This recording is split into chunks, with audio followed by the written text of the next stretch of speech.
nangis kan? Nah, kalau saya tanya kenapa lu nangis? Ya sedih apa? Beras belum mengerti, duit belum mengerti, betul nggak? Pacar belum punya, apa yang kau tangisi?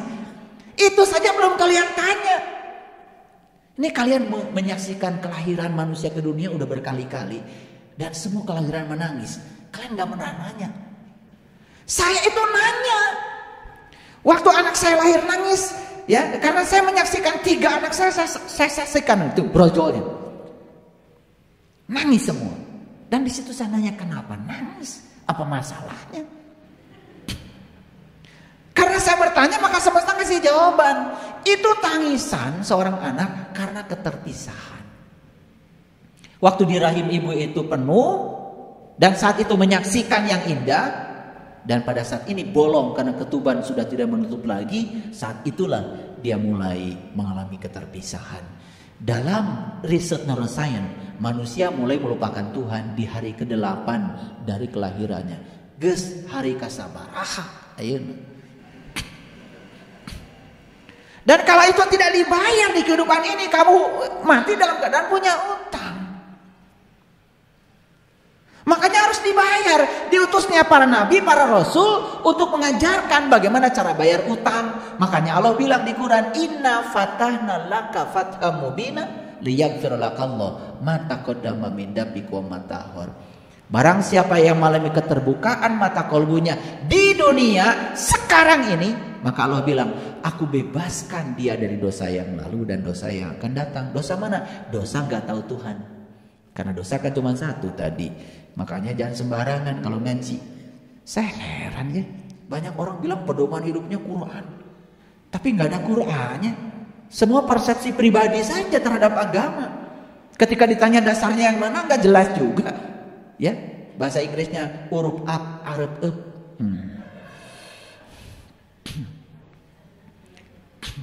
Ya. Nah, sampai sini ngerti ya? Ini baru judul. Gak apa-apa, hari ini ngaji judul aja udah bagus.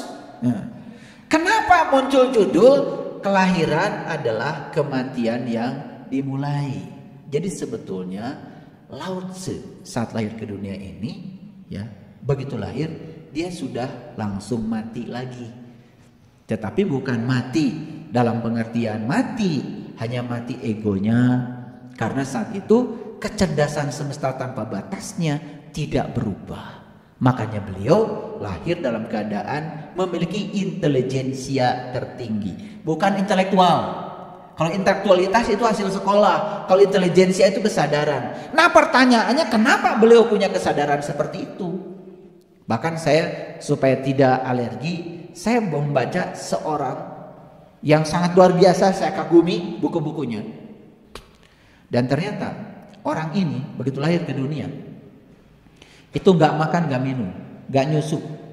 Jadi begitu lahir ke dunia, gak makan, gak minum, tidak juga mau dikasih air susu. Keluar selama 7 hari. Dan ternyata semua orang khawatir karena 7 hari tidak makan, tidak minum, juga tidak mau dikasih air susu. Gak ada yang bisa masuk 7 hari. Setelah 7 hari baru bisa air susu masuk. Nah ketika dia sudah dewasa ditanya, kenapa Anda waktu lahir ke dunia ini kok tidak makan, tidak minum selama 7 hari, tapi Anda baik-baik saja? Apa jawabannya? Pada saat saya mati saat itu, saya bernazar untuk saum selama 7 hari. Keburu saya mati. Makanya begitu saya lahir punya tubuh, saya lanjutkan saum saya. Ini kelahiran orang yang berkesadaran. Nah makanya orang yang berkesadaran lahir, kelahirannya itu sudah menyatakan bahwa kematian sudah dimulai. Tapi bukan mati yang itu, tapi yang maksud adalah mati sakjroning urip. Makanya setelah alam kumambang dilalui, berikutnya kan mijil yang diabadikan di Mekah menjadi mencium Hajar Aswad.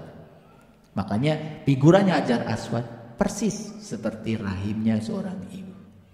Makanya Hajar Aswad itu kepala kita saat nongol di rahim ibu. Itulah titik awal kita datang ke dunia ini. Menjadi titik awal kita tawaf di sana. Beruntung kalian hari ini ngaji dengan saya, ngerti. Padahal kan udah 11 kali kan ke sana. Pokoknya suruh muter 7 kali muter aja. Nah, udah muter langsung aja merasa ahli surga. Ngerti juga enggak. Kenapa 7 enggak ngerti. Kenapa loncat dari Hajar Aswad juga enggak ngerti. Stop dulu ya. Karena kalau kepanjangan nanti saya cerita umroh malah. Lanjut dulu.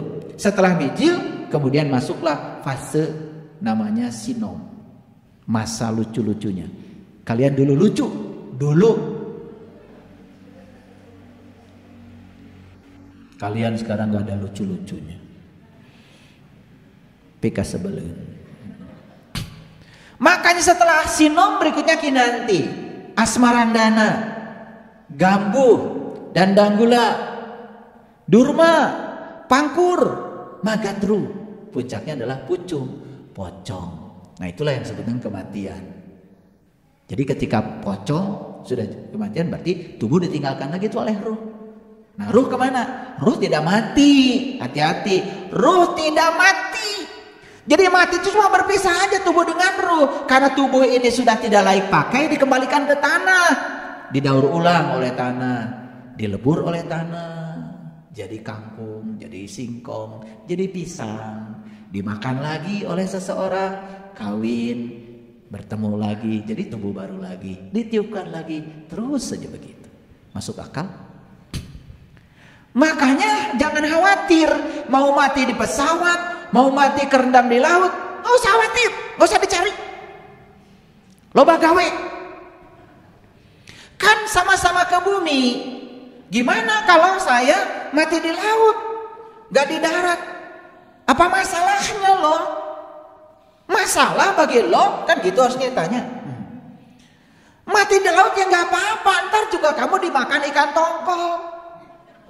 Ikan tongkol ditangkap nelayan, dibawa ke pasar, kan dimakan-makan juga. Habis makan tongkol kawin, kan bertemu lagi tuh 2 sel, betul nggak? Jadilah anak. Jadi tubuh ditiupkan lagi, kan hasil tongkol. Masalahnya apa? Kita suka ribet ya. Wah mati di laut dicari. Aduh. Kan bumi ini ada daratan, ada lautan, ya gak usah jadi masalah. Kan sama-sama ke bumi. Kan dari laut juga udah diambil, kan dikubur-kubur juga. Masalahnya apa? Kan kalau dari laut udah mati kemudian dikubur jadi masuk surga gitu? Ya enggak. Biasa aja. Akan dilebur oleh bumi karena bumi punya cara untuk meleburnya.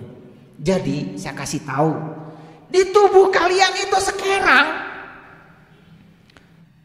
ada nggak air yang pernah menghuni dinosaurus? Mungkin di tubuhnya kalian sekarang ini ada nggak ya tubuhnya para leluhurmu yang sudah dilebur? Ada? Ada. Makanya kita suka rindu kampung halaman. Kenapa rindu kampung halaman? Karena tubuh kita itu berasal dari semua unsur-unsur yang ada di situ. Makan daun singkong dari situ. Apa daun singkong? Itu leluhurmu yang sudah di daun singkong. Suga narti dikirakan. Singkong itu ditanam di situ. Di situ dulu ditanam leluhur kamu. Cuman sudah gak ada lagi batu nisannya. Udah dilebur oleh semesta. Sekarang sudah jadi mineral. Kan diserap singkong. Daunnya kamu makan. Setelah dimakan kemudian apa? Kawin. Lancar kalau cerita kawin. Kan jadi lagi. Betul? Nah apa yang terjadi? Yang terjadi, oh berarti tubuh saya berasal dari tanah di mana saya dilahirkan. Kan itu yang kita makan. Betul nggak? Wajar nggak kalau rindu kampung halaman? Wajar. Tetapi itu baru kampung halaman jasmani kita. Karena diri kita bukan tubuh. Diri kita itu yang ada dalam tubuh yang abadi. Masa yang tubuh aja rindu kampung halaman? Sampai di Minang itu ada lagu. Udah pulang kampung. Ya. Pulanglah udah.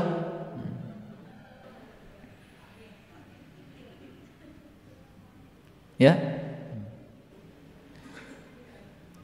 Ini ngerti gak tadi saya bicara? Oke, kalau ngerti baru kejawab judul. Oke, lanjut. Perhatikan saya sekarang.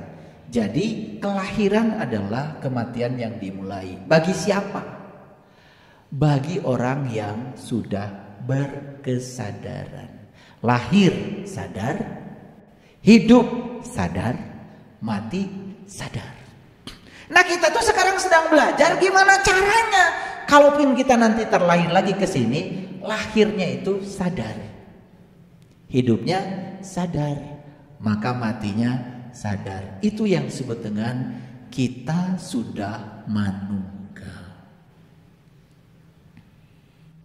Itulah tauhid tingkat tinggi. Ya. Jadi kematian itu apa? Kematian hanyalah kematian tubuh. Ketika tubuh ditinggalkan ya ruh. Betul? Ada beberapa kondisi orang mati. Perhatikan saya. Jadi ruh ditiupkan ke sini. Perhatikan saya. Ketika ruh ditiupkan ke sini ada 3. Ada nur insan, jiwa, ada nur Muhammad, ada nurullah. Nah, kalau nur insan ini nggak kenal dengan yang 2 ini, ketika mati, ini nur insan ditinggal.